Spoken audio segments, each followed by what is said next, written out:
මෙන්න මේ වගේ ලස්සන ෆ්‍රොක් එකක් තමයි අද මම ඔයාලට මහන්න කියලා දෙන්න යන්නේ. ඉතින් අපි වැඩි කතා නැතුව යමු වීඩියෝ එකට. මුලින්ම මම මෙන්න මේ විදියට ෆැබ්‍රික් එක නවාගෙන තියෙනවා. ඒ කියන්නේ ඔයාලට පේනවා මේ ඉස්සරහින් පොඩි කොටසක් වෙනම තියෙනවා මම මේ විදියට තියලා. එතන අඟල් දෙකමාරක් විතර තියාගන්න. මොකද මේක ඉදිරිපස පළුව ඕපන් එකක් තියෙන නිසා ඒ විදියට තමයි අපි කපා ගන්න. ඒ කියන්නේ මේක බලවාටියට හිටින්න තමයි අපි කපා ගන්න ඕනේ. මම ෆැබ්‍රික් එක නමලා තියෙන විදිහ ඔයාලට පැහැදිලි මදි නම් මේ බලන්න. මේ විදිහට ෆැබ්‍රික් එක මුලින්ම දෙකට නවාගෙන ඊට පස්සේ අපි ඉදිරිපස්සේ මෙතනින් අඟල් දෙකක් ඉතුරු කරලා එතෙන්න තමයි අනිත් පළුව ගෙනල්ලා මේ විදිහට තියාගන්න ඕන. ওই විදිහට තමයි ෆැබ්‍රික් එක නවාගන්නේ. එතකොට මේ ෆ්‍රොක් එක සාමාන්‍යයෙන් ශරීරයක් තියෙන කෙනෙක්ට යාර එකමාරක් ඇති හොඳටම මේ ෆ්‍රොක් එක මහගන්න. දිගට මහනවා නම් ප්‍රමාණය වැඩි කරලා ගන්න. මොකද මේ පළු ඔක්කොම මේක ඒ ලයින් ගවුමක්. ඒ නිසා මේකේ සම්පූර්ණ පළුවම තමයි අපි කපා ගන්නේ. සාය කොටස වෙන් කරන්නේ නැතුව. අනිත් එක තමයි මේකේ අත් දෙක නැතුව අපි මහගන්න නිසා මේකට රෙදි යනවා ඊටාම අඩු ප්‍රමාණයක් තමයි යන්නේ. ඉතින් දැන් අපි බලමු මේක මේ විදිහට නවාගෙන දැන් අපි කොහොමද මේකේ බ්ලොක් එක ඇඳගන්නේ කියලා. මම ඔයාලට වෙනම කොලයක නෙමෙයි අද ෆැබ්‍රික් එකේම අඳින විදිහ තමයි කියලා දෙන්නේ. ඉතින් දැන් අපි බලමු කොහොමද මේක ඇඳගන්නේ කියලා. මුලින්ම මේකේ බ්ලොක් එක ඇඳගන්න කලින් මෙතන අපි උඩින් පොඩි ඉඩක් තියන්න ඕනේ. මෙන්න මේ විදිහට මම මේ හරියෙන් විතර ඉරක් ගහලා එතන ඉඳන් තමයි මම බ්ලොක් එක අඳින්න පටන් ගන්නෙ. ඉතින් මෙන්න මේ විදිහට අපි එතනින් ඉරක් ගහලා ඉවර වෙලා මුලින්ම ඒකේ අපි ලකුණු කර ගන්න ඕනේ උරහිස ප්‍රමාණය. උරහිසේ එනවා මට අඟල් 14ක්. ඒක දෙකට බෙදලා මම අඟල් 7ක් මෙන්න මේ විදිහට ලකුණු කර ගන්නවා. ඊට පස්සේ අපි එතනින් උරහිස පාත් කරන්න ඕනේ අඟලක්. මම මේ අඟල මෙන්න මේ විදිහට පහත් කරලා අපි එතෙන්න මේ විදිහට මේ රේඛාව එළ රේඛාව ඇඳ ගන්නවා. ඊට පස්සේ අපි නැවතත් ඒ එළ රේඛාවේ අඟල් 7 ලකුණු කරගන්න ඕනේ. මෙන්න මේ විදිහට. හරි. ඉතින් දැන් අපි රැගල් උස ලකුණු කරගමු මේ රේඛාවේ ඉඳලා. මේ ඉහළම රේඛාවේ ඉඳන් තමයි රැගල් උස අපි ලකුණු කරන්නේ. ඉතින් උරහිස 7යි නම් රැගල් උසත් අපි 7ක් විදිහට තමයි ලකුණු කරගන්නේ. මෙන්න මේ විදිහට. ඊට පස්සේ අපි එතන හරහා යන විදිහට මෙන්න මේ වගේ අපේ පපු රේඛාව ඇඳ ගන්නවා. ඊට පස්සේ රැගල් රේඛාවත් අපි මෙන්න මේ විදිහට ඇඳ ගන්නවා.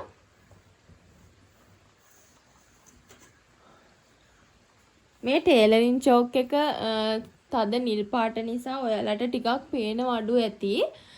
හැබැයි මං හිතනවා සාමාන්‍යයෙන් ඔයාලට හොයාගන්න පුළුවන් කියලා. මොකද මල් ළඟ කළු පාට එකක් නැහැ. මෙන්න මේ විදිහට තමයි අපි රැගල් රේඛාව සහ පපු රේඛාව ඇඳගත්තේ. දැන් අපිට පුළුවන් මේ පපු රේඛාවේ පපුව ලකුණු කරගන්න. මගේ මිම්මට අනුව පපුව වට තියෙනවා අඟල් 35ක්. මම ඒක මුලින්ම දෙකට බෙදා ගන්නවා. අඟල් 35 දෙකට බෙදා ගන්න. එතකොට මට එනවා 17මාරක්. ඊට පස්සේ මම ඒක ආයෙ පාරක් දෙකට බෙදා ගන්නවා. එතකොට මට එනවා 8යි 3 කාලක්. මුලින්ම මම මේ 8යි 3 කාල මේ විදිහට ලකුණු කරගෙන ඉන්නවා. ඊට පස්සේ ඔයාට පුළුවන් බුරුල විදිහට තව අඟල් භාගෙකුත් මැහුම් වාසි විදිහට තව අඟලකුත් විදිහට තව අඟල් එකමාරක් මේකට එකතු කරලා මෙන්න මේ විදිහට අංශයෙන් ලකුණු කරගන්න. පපුව වට ප්‍රමාණය 4ෙන් බෙදලා ඒකට තව අඟල් එකමාරක ප්‍රමාණයක් එකතු කරගන්න ඕනේ. හරි. ඊට පස්සේ අපි මේක ඉනට උස ලකුණු කරමු. මේක ඒ ලයින් ගවුමක් වුණාට අපි ඉන ගාවින් හැඩ කරන නිසා අපිට ඉන දක්වා උස අවශ්‍ය වෙනවා අනිවාර්යෙන්ම. ඉතින් ඉනට උස ලකුණු කරන්න කලින් අපි කර පළල ලකුණු කරගෙන යමු. කර පළල ලකුණු කරනකොට කර වට ප්‍රමාණය අරගෙන 4ෙන් බෙදලා අඟල් භාගයක් අඩු කරපු ප්‍රමාණය තමයි කර පළල විදිහට අපි ගන්නෙ. මේකේ ඕපන් එකක් තියෙන නිසා අපි කර ගැඹුර වැඩිය ගන්නෙ නැහැ. මූලික කර ගැඹුර තමයි ගන්නෙ. කර පළල අපි ලකුණු කරගෙන ඉමු. මගේ කරවට එනවා අඟල් 14ක්. ඒක මම හතරට බෙදා ගන්නවා. මුලින්ම දෙකට බෙදා ගන්නවා අඟල් 7යි. ඊට පස්සේ මම ආයෙත් දෙකට බෙදා ගන්නවා. එතකොට මට එනවා 3මාරක්. මම මේකෙන් භාගයක් අඩු කරලා අඟල් 3ක් විදිහට කර පළල ලකුණු කර ගන්නවා. ඒ වගේ මේත් එක්කම අපි කර ගැඹුරත් ලකුණු කරගමු. කර ගැඹුර ලකුණු කරන්නේ කරවට ප්‍රමාණය 14 4ෙන් බෙදලා එන ප්‍රමාණය තමයි කර ගැඹුර. එතකොට අපි මෙතන ගත්තේ අඟල් භාගයක් අඩු කරලා 3මාරෙන් 3ක්. අපි මෙතන පහලට 3මාරම ලකුණු කරගන්නවා මෙන්න මේ විදිහට. ලකුණු කරගෙන අපි කර හැඩය මේක සාමාන්‍යයෙන් මෙන්න මේ විදිහට V හැඩයක් ගොඩාක් හැඩ කරන්නේ නැතුව තමයි ඇඳගන්නේ. මේකට අපි කොලර් එකක් අල්ලන නිසා මෙන්න මේ විදිහට අපි නිකන් හැඩ කරලා ඇඳ ගන්නවා පොඩ්ඩක්. ඊට පස්සේ අපි මේ කරේ පළල ලකුණු කරන්නේ අඟල් 3ක්. අන්න එතන ඉඳලා තමයි පහලට අපි ඊළඟට තියෙන සියලුම මිමි ලකුණු කරගන්නේ. ඊට පස්සේ අපිට ඕනේ ඉනට උස. ඉන දක්වා උස අඟල් 14ක් තියෙනවා. එතන ලකුණු කරලා මම එතනිනුත් මෙන්න මේ විදිහට හරහට රේඛාවක් ඇඳ ගන්නවා. ඊට පස්සේ අපි ඉනවට හොයා ගන්න ඕනේ. අපේ ඉනවට මගේ මිම්මට අනුව තියෙනවා ඉනවට අඟල් 32ක්. අපි ඒ 32 මුලින්ම මේ විදිහට දෙකට බෙදාගෙන ඉමු. අඟල් 16ක් එනවා. ඒක ආයෙ පාරක් අපි දෙකට බෙදා ගන්න ඕනේ. අඟල් 8යි. ඒ 8ට මම තව අඟල් 1මාරක් එකතු කරගන්නවා මෙහෙම වාසි සහ බුරුල විදිහට. හැබැයි අපි ඊටත් අමතරව තවත් එක අඟලක් එකතු කරගන්න ඕනේ මේකේ ඩාට් සඳහා. එතකොට මට ආවේ අඟල් 8යි. ඩාට් වලට තව අඟලක් ගන්නවා. තව අඟලක් ගන්නවා මෙහෙම වාසි වලට සහ බුරුලට අඟල් භාගයක් ගන්නවා. එතකොට මට ඕන වෙනවා 10මාරක්. ඉන වට ප්‍රමාණය 4ෙන් බෙදලා ඩාට් සඳහා අඟලයි බුරුල විදිහට අඟල් භාගයයි මෙහෙම වාසි විදිහට අඟලයි එකතු කරලා තමයි ඔයා මෙතන ලකුණු කරගන්න ඕනේ. හරිද?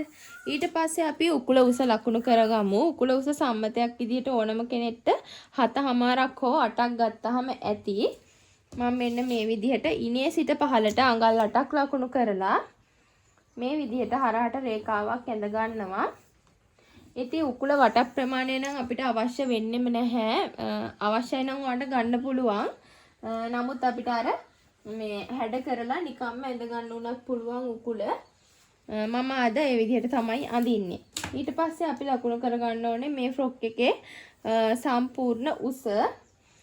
මේකේ සම්පූර්ණ උස මට අවශ්‍ය වෙනවා අඟල් 45. ඉතින් මම ඒ 45ට තව එක අඟලක් එකතු කරලා 46ක් විදිහට ලකුණු කරගන්නවා. මෙන්න මේ විදිහට මම අඟල් 46 ලකුණු කරගෙන එතනිනුත් මම හරහට මෙන්න මේ වගේ රේඛාවක් ඇඳ ගන්නවා. මේක තමයි අපේ වාටිය රේඛාව. වාටිය රේඛාව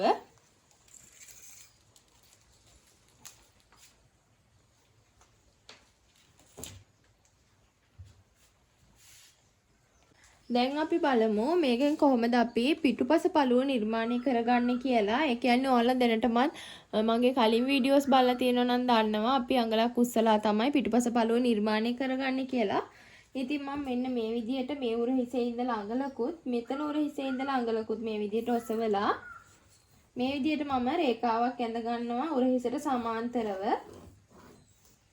හරි. ඊට පස්සේ අපි මෙතන උරහිස ප්‍රමාණය මේ විදිහට මැනලා අරගෙන මෙතනිනුත් ඒ විදිහටම ලකුණු කරගන්නවා. දැන් අපි ලකුණු කරගන්න හදන්නේ පිටුපස කර. ඒක මෙන්න මේ විදිහට අපි මේ කර ඇඳගත්ත තැන ඉඳලා මේ වගේ කෙලින් රේඛාවක් මෙතෙන්න ගහ ගන්න ඕනේ. එතන ඉඳලා පහලට අපිට අඟල් 1මාරක් විතර පිටුපස කර ගැඹුර තිබ්බනම් හොඳටම ඇති. මෙන්න මේ විදිහට කර හැඩ කරලා පිටුපස කර හැඩය අපි ඇඳ ගන්නවා. ඊට පස්සේ අපි බලමු අත්කට කොහොමද නිර්මාණය කරගන්නේ කියලා. මේකේ අනිත් ෆ්‍රොක් වල වගේ මෙතනින් අඟල් භාගයක් ඇතුළට අපි හරවන්නේ නැහැ ඉදිරිපස පළුවේ. මොකද මේක ස්ලීව්ලස් ෆ්‍රොක් එකක් නිසා අපි අත ගොඩාක් කපන්නේ නැහැ. එහෙම කැපුවොත් එහෙම කැතයි. ඒ නිසා අපි මේ තියෙන විදිහටම මේ විදිහට නිකන් පොඩි හැඩයක් දෙනවා මෙන්න මේ විදිහට. අත්කට හාරවන්නේ නැහැ. ඒ කියන්නේ අපි සාමාන්‍යයෙන් පිටුපස පළුවේ අත්කට හැඩය අඳින විදිය දන්නවනේ. ඒ විදිහටම තමයි ඉදිරිපස පළුවේත් අඳගන්නේ. හරි. ඊට පස්සේ අපි අපිට පුළුවන් මේ විදිහට අංශය යා කරගන්න. මෙන්න මේ විදිහට. ඒ වගේම අපි උකුල රේඛාවත් මේ විදිහට යා කරලා වාටිය දක්වාම මේ රේඛාව අපි දික් කරගන්නවා හැඩෙත් එන විදිහට. මෙන්න මේ විදිහට වාටිය ගාවට යනකොට අපි හැඩේ ටික ටික වැඩි කරලා සාමාන්‍ය රෙද්ද පළලට මෙන්න වගේ මම ගන්නවා මේ විදිහට. ඔයාට ඕනේ නම් කලින් මාක් කරගෙන ඉන්නත් පුළුවන්. නමුත් එහෙම ඕනේ වෙන්නේ නැහැ. ඊට පස්සේ තව විශේෂ දෙයක් කරන්න ඕනේ මේ විදිහට වාටියේ ඉඳලා පහළ වාටියේ ඉඳලා අඟල් භාගයක් විතර මෙන්න මේ විදිහට ඔසවලා මෙතන අපි පොඩි හැඩයක් ඇඳ ගන්නවා. මොකද වාටිය දෙපැත්තෙන් එල්ලෙන එක වළක්ව ගන්න මෙන්න මේ විදිහට පුංචි හැඩයක් ඇඳ ගන්නවා. දැන් අපි මේක කපා ගමු. අපි මේක කපන්නේ පිටුපස පළුවේ උරහිසෙන් ඔසවලා තියෙන ඒ කොටස ඇඳගත්ත කොටසෙන් තමයි අපි මේ පළු දෙකම මුලින්ම කපා ගන්න. ඊට පස්සේ අපි ඉදිරිපස පළුව මේ කොටසට පිටපත් කරගෙන කපා ගන්න විදිය බලමු.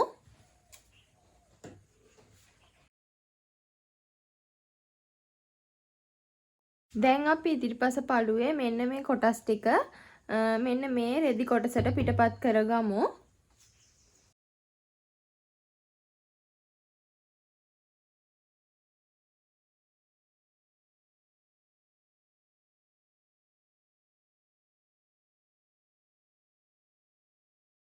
දැන් අපි බලමු ඩාට් දෙක නිර්මාණය කරගන්නේ කොහොමද කියලා. ඒකට අපිට අවශ්‍ය වෙනවා පොයින්ට් දෙක අතර පරතරය. පොයින්ට් දෙක අතර පරතරය මගේ එනවා අඟල් 7ක්. ඒ 7 මම දෙකට බෙදා ගන්නවා මෙන්න මේ විදිහට. එතකොට මට එනවා 3/4. ඒ 3/4 මම ලකුණු කරගන්නවා මෙන්න මේ රේඛාව ඉඳන් මේ පැත්තට ඉන රේඛාවේ තමයි ලකුණු කරගන්නේ. මෙන්න මේ විදිහට මම මේ 3/4 ලකුණු කරගන්නවා. ඊට පස්සේ අපි අඟලක ප්‍රමාණයක් තමයි ඩාට් එක සඳහා තියාගත්තේ. ඒ අඟල සමානව දෙපැත්තට යන විදිහට අඟල් භාගේ මෙන්න මේ විදිහට තමයි අපි ඩාට් එක ලකුණු කරගන්නේ. එතකොට මේකේදී ඩාට් එක යටටත් කොටසක් යනවා උඩටත් කොටසක් එනවා. ඊට පස්සේ අපි සාමාන්‍යයෙන් ඩාට් එකේ උස ඕනම කෙනෙක්ට අඟල් 4ක් විතර ගත්තාම ප්‍රමාණවත් ඉහළට අඟල් 4යි. ඒ ප්‍රමාණයම තමයි අපි පහළටත් ගන්න මේ විදිහට අඟල් 4යි. ඊට පස්සේ අපි මේ විදිහට ඩාට් එකේ හැඩය ඇඳ ගන්නවා.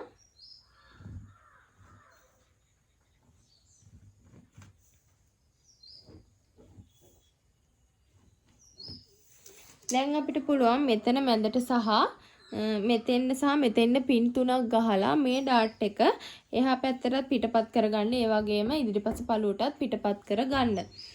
එතකොට අපි ඩාට් එකේ තව වෙනසක් කරන්න ඕනේ. මේ අපි අඳගත්තේ ඉදිරිපස පළුවට එන ඩාට් එක පිටුපස පළුවට එන ඩාට් එක තව අඟලක් මේ විදියට ඉස්සෙන්න ඕනේ.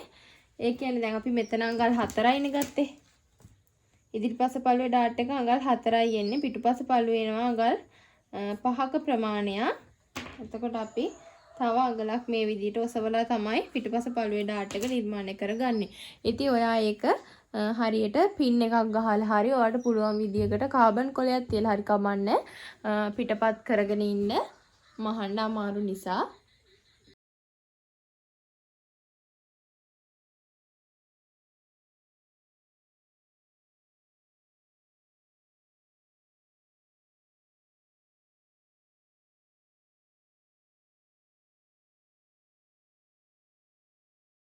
ඉතින් ඊළඟට අපිට මේ විදිහට බයස් පටි දෙකකුත් අවශ්‍ය වෙනවා අත්කට මහ ගන්න. මොකද ස්ලීව්ලෙස් ෆ්‍රොක් එකක් නිසා ඒක අපි බයස් පටි වලින් තමයි මහ ගන්නෙ. ඉතින් ඔයා බයස් පටි කපා ගන්න විදිය මගේ වීඩියෝ බලලා තියෙනවා නම් දන්නවා. ෆැබ්‍රික් එකේ හරස් අතට තමයි අපි කපා ගන්නෙ. මෙන්න මේ විදිහට ඇදෙන්න ඕනේ බයස් පටිය කියන එක. ඉතින් මේ විදිය බයස් පටි දෙකකුත් අපිට අවශ්‍ය වෙනවා. මුලින්ම අපි මේ පළු දෙකේම ඩාට් ටික මහගෙන ඉමු.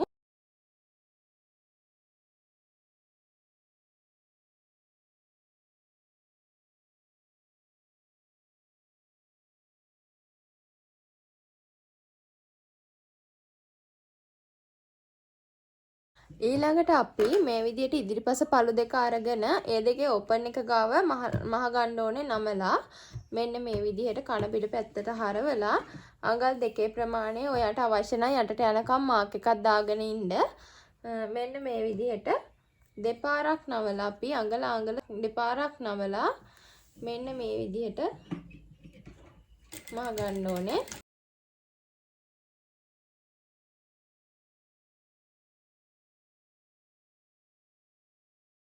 දැන් අපි මේ විදිහට ඉදිරිපස පළු දෙකේම මේ ඕපන් එක මහගත්තා. ඊට පස්සේ අපිට තියෙන්නේ මේ පළු දෙක එකට තියලා මහගන්න. ඒ සඳහා අපි මේ විදිහට හොඳ පිට මේ විදිහට දෙපැත්තම හොඳ පිට තියෙන්න අරගෙන තියෙනවා. ඊට පස්සේ අපි මේ විදිහට වම් පැත්තේ පළුව දකුණු පැත්ත පළුව උඩින් යන්න මෙන්න මේ විදිහට තියලා අපිට පුළුවන් යටට යනකම් මහගන්න. ඒ වගේම උඩින් කොටසක් අතාරින්න ඕනේ. අඟල් 4ක් 3ක වගේ කොටසක් මෙන්න මේ විදිහට මං අඟල් 4ක කොටස මෙතනින් මේ විදිහට ඕපන් එක තියලා මෙතන ඉඳන් තමයි මම පහළට මහගන්නේ. මෙන්න මේ විදිහට බලලා ලස්සනට මහගන්න. මේම මැහුමක් දාලා ඉවරලා මේ පැත්තට මහගන්න. මෙන්න මේ විදිහට ඔයාලට ඕන නම් මාක් එකක් දාගෙන ඉන්නත් පුළුවන්.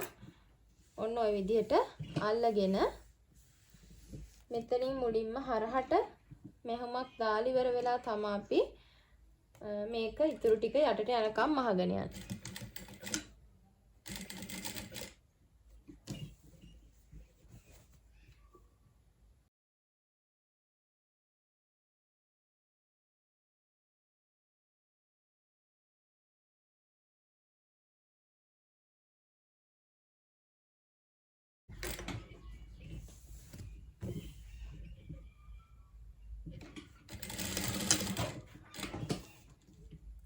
ළඟට අපිට පුළුවන් මේ විදිහට ඉදිරිපස පළුවේ හොඳ පිටට උඩින් පිටුපස පළුවේ හොඳ පිට එකට හිටින විදිහට මේ විදිහට තියාගෙන උරහිස් දෙක මුට්ටු කරගන්න.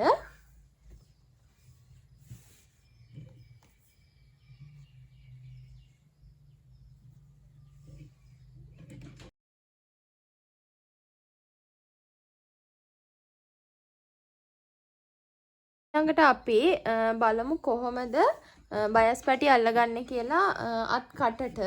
ඊට කලින් මම මේ විදිහට මං අරන් තියෙන බයස් පැටියේ දිග මට මදි වෙනවා අත් කටට. ඒ නිසා මම බයස් පැටි 3ක් එකට ජොයින් කරලා තමයි ගන්න යන්නේ අත් දෙකටම. ඉතින් බයස් පැටි ජොයින් කරනකොටත් විශේෂ ක්‍රමයක් තියෙනවා. මේ විදිහට අපි සාමාන්‍ය පැටියක් ජොයින් කරනවා වගේ මේ විදිහට නෙමෙයි අල්ලගන්නේ. ඉතින් මෙන්න මේ විදිහට මම අද ඔයාලට කියලා දෙන්නම් කොහොමද බයස් පැටියක් හරියට ජොයින් කරගන්නේ කියලා. ඉතින් හොඳට බලන්න. එක පටියක් මෙන්න මේ විදිහට තියලා අනිත් පටිය අපි මෙන්න මේ පැත්තට තමයි තියාගන්නේ. ඊට පස්සේ අපි මේ හැඩයට තමයි මෙතනින් හරහට මහගන්නේ.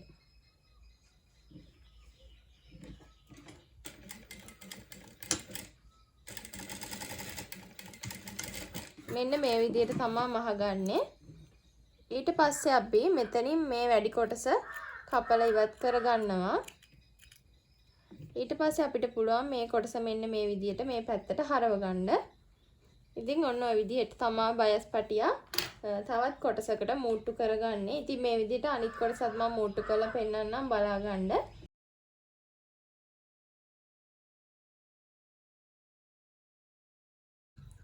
දැන් අපි බලමු බයස් පැටිය කොහොමද අත් කටට අල්ලගන්නේ කියලා. මුලින්ම මෙන්න මේ විදිහට අපි උරහිස් මූට්ටු කරගත්තනේ මුලින්ම. දැන් මේ විදිහට කන පිට හරවලා තියා ගන්නවා මෙන්න මේ විදිහට අත්කට. ඊට පස්සේ අපි මේ බයස් පටිය මෙන්න මේ විදිහට දෙකට නවා ගන්නවා. නවල ඉවර වෙලා මෙන්න මේ විදිහට අත්කටේ මුලට තියලා අපිට අඟල් කාලකට මහගෙන එන්න පුළුවන් දිගටම.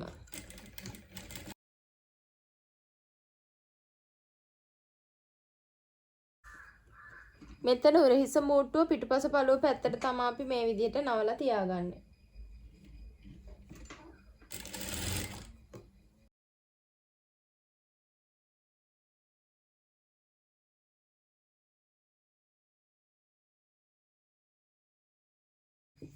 හරි. දැන් අපි මහගෙන ඉවරයි. ඊට පස්සේ අපිට තියෙන්නේ මේක මෙන්න මේ විදිහට හොඳ පැත්තට හරවලා මේ විදිහට හරවලා මෙන්න මේ විදිහට තියලා මේකේ අගින්ම මෙහෙමත් දාගෙන එන්න තමයි තියෙන්නේ. මේ තියෙන්නේ දැන් හොඳ පිට. මෙන්න මේ විදිහට හරවලා මහ ගන්න ඕනේ.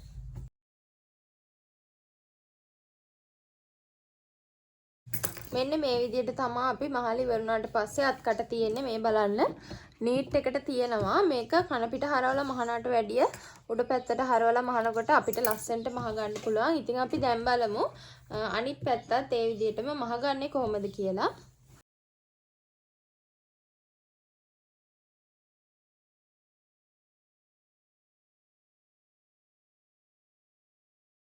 ඉතින් දැන් අපේ ෆ්‍රොක් එකේ වැඩ භාගයට භාගයක් ඉවරයි. දැන් අපිට තියෙන්නේ මේකට කොළ එක නිර්මාණය කරගන්න. මුලින්ම අපි මේකට කොළ එක නිර්මාණය කරගන්න කලින් මේකේ කරවට මැනගෙන ඉන්න ඕනේ.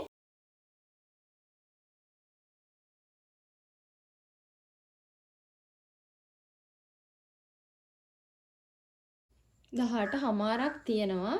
ඉතින් දැන් අපි බලමු කොහොමද මේකට කොළ එක නිර්මාණය කරගන්න කියලා. මේ විදිහට අඟල් 21ක් විතර දිග රෙදි කොටසක් අරගෙන තියෙනවා මේ පැත්තට දිග තියෙන්න. ඊට පස්සේ මම මේ රෙදි කොටස මේ විදිහට උඩට නමා ගන්නවා. මේ කොටසේ පළල අඟල් 3මාරක් තිබ්බහම ඇති. මෙන්න මේ විදිහට තමයි අපි නමා ගන්නෙ. ඊට පස්සේ මේ කොටස අපි මැදින් අනිත් පැත්තට දෙකට නමා ගන්න ඕනේ. මෙන්න මේ විදිහට ඔන්න ඔය වගේ නවා ගන්නවා. හරි. ඊට පස්සේ අපිට පුළුවන් මේකේ ලකුණු කරගන්න අපි අර කර වටේ මැනලා ගත්තේ. කර වටේ මැන්නහම අපිට ආවා 18මාරක්. ඒක අපි දෙකට බෙදා ගන්නවා. එතකොට අපිට එනවා 9යි කාලා. ඒ 9යි කාල මම මේ විදිහට මෙතන ලකුණු කරගන්නවා. මෙන්න මෙහෙම 9යි කාලයි. ඊට පස්සේ අපි එතනින් උඩට මෙන්න මේ විදිහට රේඛාවක් ඇඳලා ඒ රේඛාව ඉඳන් මේ පැත්තට තවත් අඟලක් ලකුණු කරගන්නවා මෙන්න මෙහෙම. ඊට පස්සේ අපි කොළ එකේ හැඩය මෙන්න මේ විදිහට තමයි ඇඳගන්නේ. ඔන්න ඔය විදිහට තමයි කොළ එකේ හැඩය ඇඳගන්නේ. ඊට පස්සේ මෙතනින් ඉඳන් අපි මේ පැත්තට තව අඟල් කාලක් විතර තියන්න ඕනේ. අපි මෙතනින් මහගත්තාම මැහුම් වාසි විදිහට මෙන්න මේ විදිහට මම එතනින් වැඩි ටික ඉඩ තියලා මේ විදිහට ඇඳ ගන්නවා. ඊට පස්සේ අපි මෙතනින් මේ මුල්ලේ ඉඳලා අඟල් භාගයක් ඉහළට ඔසවන්න ඕනේ මෙන්න මේ විදිහට. ඉහළට ඔසවලා අපි මේක මේ විදිහට හැඩය අඩු වෙගෙන යන විදිහට මැද හරියට එන්න අපි මේක කර්ව් කරලා ඇඳ ගන්නවා මෙන්න මෙහෙම. දැන් ඉතින් අපිට පුළුවන් මෙතන ඉඳලා මෙතෙන්ද 9යි කාලක් තියනවද කියලා හරියටම අපි මැන ගන්න ඕනේ. හරි 9යි කාලක් තියෙනවා. ඉතින් දැන් අපිට පුළුවන් මේක කපා ගන්න.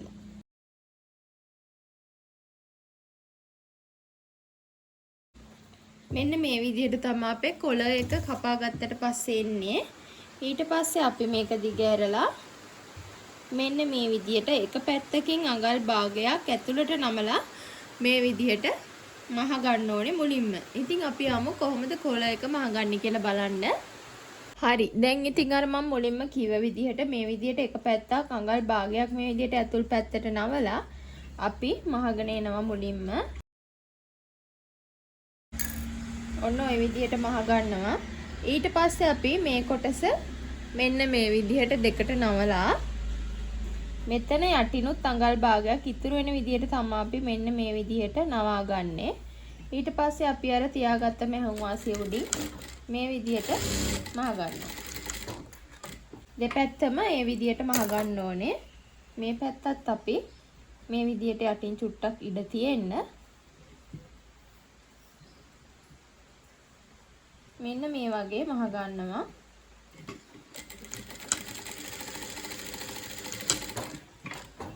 ඊට පස්සේ මේක කරට අල්ල ගන්න කලින් ඔයාට පුළුවන් ආයෙත් පාරක් මෙන්න මේ කොටසේ දිග මැනලා බලන්න 18මාරක් තියෙනවද කියලා මැනලා බලන්න.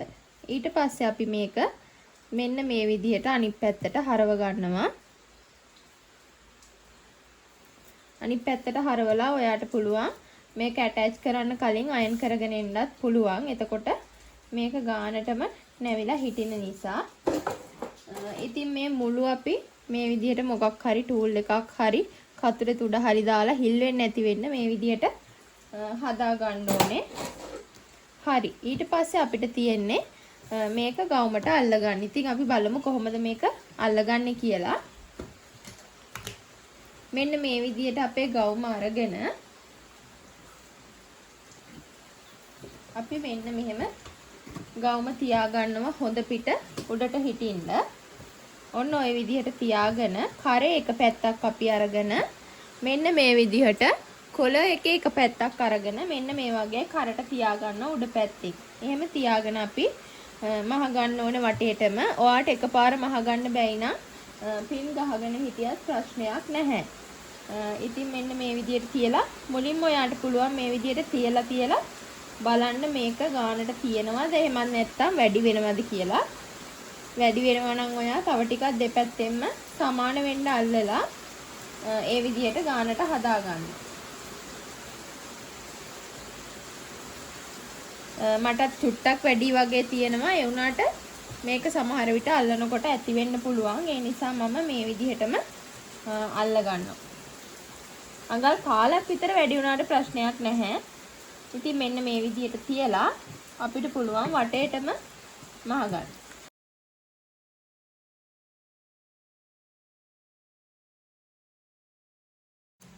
ඉතින් මේ බලන්න අඟල් කාලක් අර තියලා බලනකොට වැඩි වුණාට අපිට මේක අර හරවලා මහනකොට ඒ ප්‍රමාණය ඇති වෙනවයි නිසා මුලින්ම කපලා අයින් කරන්න එපා. ගොඩාක් වැඩි වගේ තේරෙනවා නම් කැපුවට ප්‍රශ්නයක් නැහැ. ඒ වගේ අඟල් භාගයක් අඟල් කාලක් වැඩියෙන් තිබ්බා කියලා කපන්න එපා මුලින්ම. එතකොට සමහර විට අල්ලගෙන යනකොට මදි වෙන්න පුළුවන්.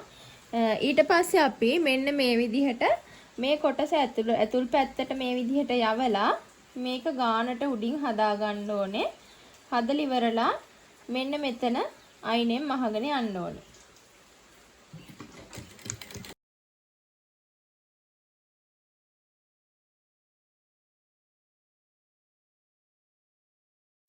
හරි. ඉතින් ඔන්න ඔය විදිහට අපි කොළ එකත් මහගත්තා ලස්සනට. මෙන්න මේ වගේ ගානටම කොළ එක තියෙනවා. ඊට පස්සේ ආඩ පුළුවන් කොළ එක ලස්සනට අයන් කරගන්න. ඊට පස්සේ දැන් අපිට පුළුවන් මේකේ අංශ දෙක මහ ගන්න. අපි අංශයට අඟලක් තිබ්බ මැහුම් වාසි. අපි ඉතින් ඒ අඟල අල්ලලා මේ විදිහට අංශ දෙක මහ ගන්නවා.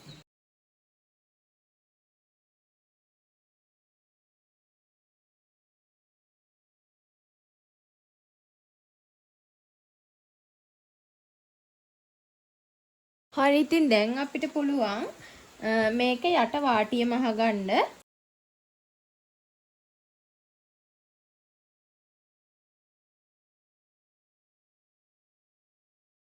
හරි. ඊළඟට අපිට තියෙන්නේ මේක බටන් ටික අල්ලගන්න. මම ඒකට අඟල් 5න් 5ට බටන් අල්ලනවා. ඔයාට කැමති ප්‍රමාණයකින් ඔයා අල්ලගන්න. මම මෙන්න මේ විදිහට අඟල් 5න් 5ට මාක් කරගෙන ඉන්නවා බටන් ටික අල්ලන තැන්. ඉතින් මම අද මෙන්න මේ බටන් තමයි අල්ලගන්න යන්නේ. මේ බලන්න ඒවා හරිම ලස්සනයි මේ ෆ්‍රොක් එකට තිබ්බහම. ඉතින් මෙන්න මේවා තමයි මම අල්ලගන්න හදන්නේ. ඉතින් මේ බටන් ටික මම මේකට අල්ලලා ඔයගොල්ලන්ට පෙන්නන්නම්. ඔයාලා බටන් අල්ලන්න දන්නවනේ.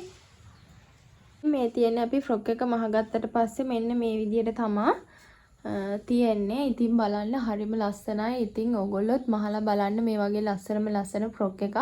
ඉතින් මොනවා හරි ගැටලුවක් තියෙනවා නම් කමෙන්ට් කරගෙන යන්න. ඔයාලට තියෙන ප්‍රශ්න ඉදිරිපත් කරන්න. ඒ වගේම ඉස්සරහට ගේන්න ඕනේ මොන වගේ වීඩියෝස්ද කියලා කමෙන්ට් එකක් දාගෙන යන්න. ඉතින් මම පුළුවන් විදියට වීඩියෝස් අරගෙන එන්නම්. ඉක්මනට නම් බැරි වෙයි ටිකක් වැඩ තියෙන නිසා. ඉතින් හැම වෙලාවෙම මම ඕගොල්ලන්ට ලස්සන වීඩියෝස් අරගෙන එන්නම්. ඉතින් දැනට මම ගිහින් එන්නම්. ඕගොල්ලන්ට thank you මගේ වීඩියෝ එක බැලුවට. ඉතින් මගේ channel එකත් subscribe කරලා තියාගන්න. ඉස්සරහටත් මේ වගේ වටින මැහුම් වීඩියෝ නරඹන්න.